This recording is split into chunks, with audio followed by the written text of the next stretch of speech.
kaibigan, pakinggan po natin ngayon ang isa pang natatanging kasaysayan na ilalahad sa atin ni Arnel.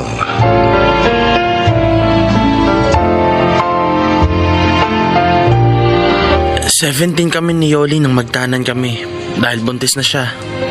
Wala nang nagawa ang mga magulang namin kaya hinayaan na lang kami. Dahilan kaya hindi kami nakapagkolehiyo. At sa edad kong 23 ay 2 na ang anak ko. Pakinggan ba ninyo ang aking paglalahad?"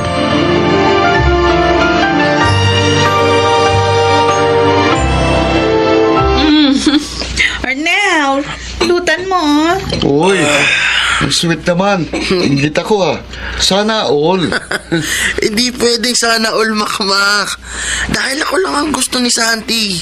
Di ba, Santi? Oo naman. Sabi ko sa'yo, Makmak eh. Kaya lang, hindi mo naman ako sinasagot. Hindi mo naman yata ako gusto. Santi, kilala ko itong si Arnel. Basta't galanteng babae, type na rin niya. Tama ba, pre? Kabisado mo na talaga ako, pare. Sabi ko na sa'yo, Santi. Ibig ba sabihin yan, tayo na? Oo naman. Gusto mo, dito pa ako matulog sa'yo ngayong gabi.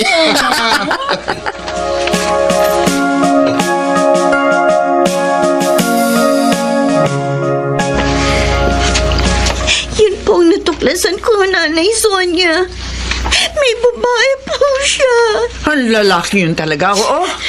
Puro na laban sakit ang ulam binibigay sa akin. Hindi na ako binigyan ng kahihiyang kay Balaing Roger. May asawa na nga at 2 anak. Nakukuha pang mambabae. Kaya pala may pagkakataon na hindi siya umuwi dito. Nandun siya sa Santi na yun. Sakit, Nanay Sonia. Hinahayaan ko na nga waldasin niya yung kita niya sa pagpe-pedicab. Ako na nga nagtatrabaho para mabuhay kami. Nagawa pa rin niya ako. At ang babaeng yun naman, ang tanga-tanga. Sukat po batol pa sa may asawa. Sabi nga po ng kaibigan ko, madalas nga raw po si Santi pang gumagastos sa asawa ko. Kaya pala marami siyang bagong damit at sapatos. Gusto ko nang sugurin talagang babaeng yun. Gusto ko ilampaso yung mukha niya sa simento.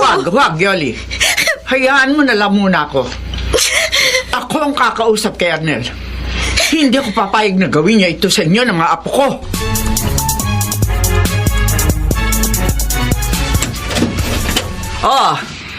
Buti naman umuwi ka pa. Bakit gising pa po kayo, Nay? Huwag akong tanungin mo. Ako ang dapat magtanong sa'yo. Saan ka galing, ha? Kaya naman, Makmak. Doon lang naman ako madalas eh. Tsaka sa iba naming barkada. Sinungaling. Nay, bakit niyo ako sinampal? Dahil sinungaling ka.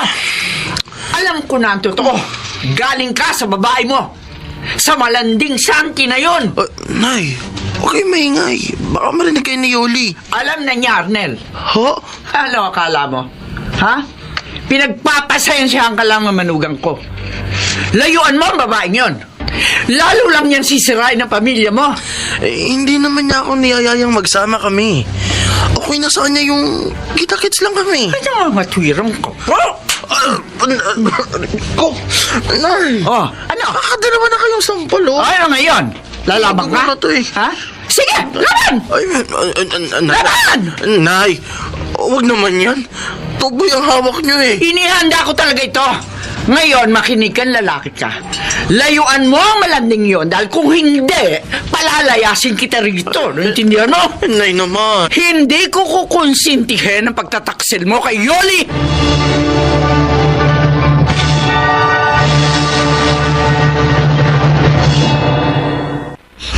Narito na ako sa bahay ni Santi. At nakita ko nang umalis si Arnel. Hinalikan pa niya ang asawa ko. Malandi talaga. Hindi na nahiya sa mga tao. Makikita mo yun sa akin. Kakatok na ako. Oh! Arnel, my love! Bakit ganyan ka kumatok? Bakit bumalik ka? Oo, sandali, nandiyan na. Ko naman, kumakakatok eh. Sino ka? Hindi mo pala ako kilala? Pues, magpapakilala ako sa iyo! Ay! Ko! Bakit ka nanampal? Maldita ka! Ikaw ang maldita! Ikaw malandi! Ano ba? Mga agaw ka ng asawa! Hindi ba mangwa? Nasasaktan ako! Talagang sasaktan kita, Gaga! Isusubsob ko ang mukha mo! Mento!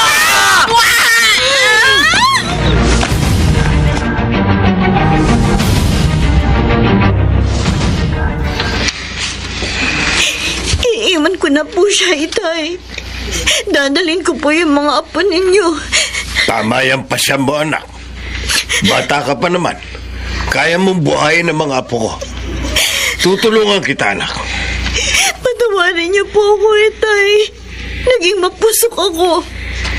Sa halip na mag-aral, inuna ko pa ang pakikipagtanag kay Arnel. Kaya siguro ito na pala ako. Ay, naku, anak. Nariyan na yan eh. Wala na tayong magagawa. Sisihin man kita, hindi na maibabalik ang nangyari na. Tutulungan na lang kitang makabangon. Maraming salamat po, Itay. Ay, sa akin na yan at ako na ang kakarga dyan kay Junior. Kunin mo na iba yung gamit. Ito po. Ilang araw na po siya may lagnat, Itay. Ano? Pilaiinom mo ba ng gamot? Opo, pero bumabalik pa rin ang lagnat niya. Abay, saan hindi mo na siya sa doktor? Hindi ko po nagawa kasi wala po akong pera. Ganon din si Nanay Sonia. Bakit? Ang daming paltal lang apo ko. Po? Hindi ko po alam. Hindi ko po napansin yun Napakainit niya. Ay, Diyos ko. Madali ka. Dalhin natin sa ospital si Junior.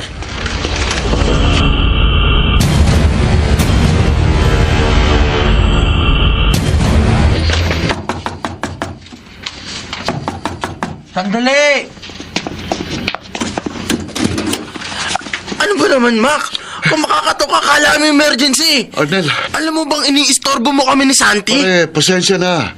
Pero kailangan malaman mo kaagad itong babalita ko. Ano ba yun? Pare, Pag hindi importante, gugulpahin kita. yung junior mo, pre, patay na. Ha? Masamang biro yan, Mac.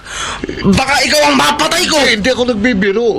Sabi ni Aling Sonia na dengue raw ang anak mo at hindi na nailigtas ng mga doktor. Hindi. Ang anak ko. Oo. Julia!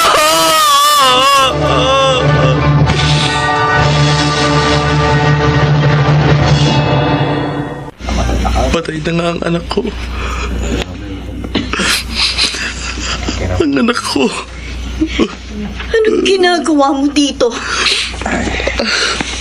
Doon ka na lang magbabad sa kama ng babae mo.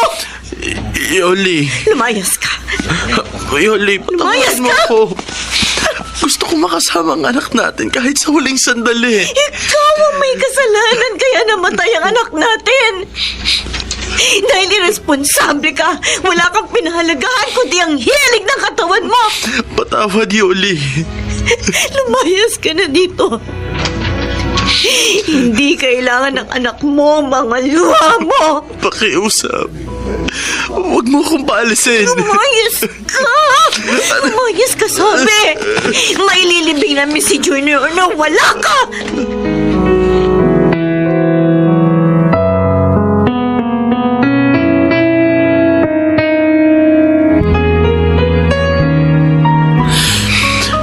Nakaalis na ang lahat na nakipaglibing kay Junior. Pati na si Nayoli. Lalapit na ako sa puntod niya. Junior, anak. Alam kong malaki ang kasalanan ko sa iyo. Naging irresponsable ako. Hindi ako naging mabuting ama. Patawad, anak ko. Alam ko hindi mo na ako maririnig. Pero hindi ko matiis ang sumbat ng budhi ko. Patawad, Junior. Patawad, anak ko!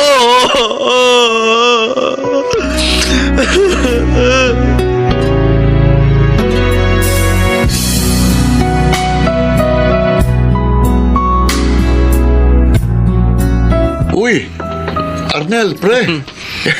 Ilang buwan din tayong hindi nagkita. Nagtatrabaho na kasi ako sa isang fast food. Ganun ba? Kaya pala iba ng bis at itsura mo ngayon ah. Ay, kinukumusta ka nga pala ni Sandy. Nagbagong buhay na ako, Makmak. Ano? Ayoko nang balikan pa ang mga dati kong bisyo. Talaga lang ha? Kaya nga, nagtatrabaho na ako, tag-iipon. Bala ko nga magnegosyo eh. Uy, ano naman ang ininegosyo mo? Magtitinda ako ng lechong manok. Ha? Sarili kong timpla. Magsisikap ako para kumita ng gusto at makaipon. At saka ako kukunin ng pamilya ko. Ikaw, tol. Magbagong buhay ka na rin.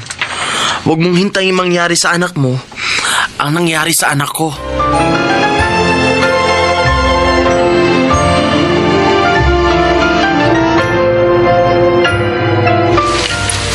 Tay, binili niyo po ang mga groceries na to?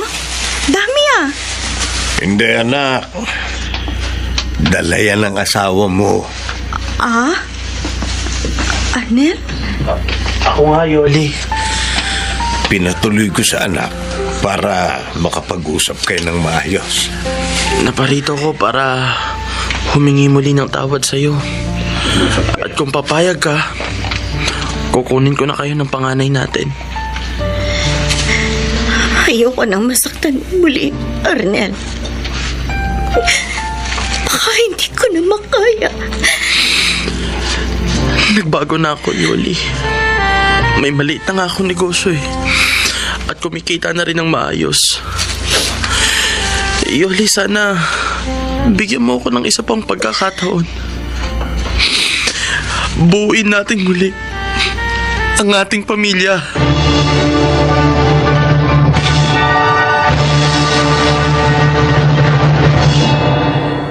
Sa awa ng Diyos, napatawad din ako ni Yoli at muling nabuo ang aming pamilya. Ngunit isang bagong pamilya na dahil ganap ko nang itinakwil ang pagkamapusok at pagkairesponsable. Sana po'y kinapulutan ninyo ng aral ang aking inilahad. Ako si Arnel, isang batang ama, at ito ang aking buhay. Mga nagsiganap, Chiquit del Carmen Amor, Susan Robles, Lionel Benjamin, Phil Cruz, Rosana Villegas, at Angelo Alcantara sa papel na Arnel. Naglapat ng angkop na tunog, Jerry Mutia, sa musika ni Boboy Salonga. Supervisyong teknikal, Eric Lucero at Bong Muyar. Creative Consultant, Phil Cruz. Production Assistant, Anching Cruz. Ito'y mula sa panulat ni Telma Corporal Alcantara. Sa direksyon, Salvador M. Royales. Ito ang aking buhay.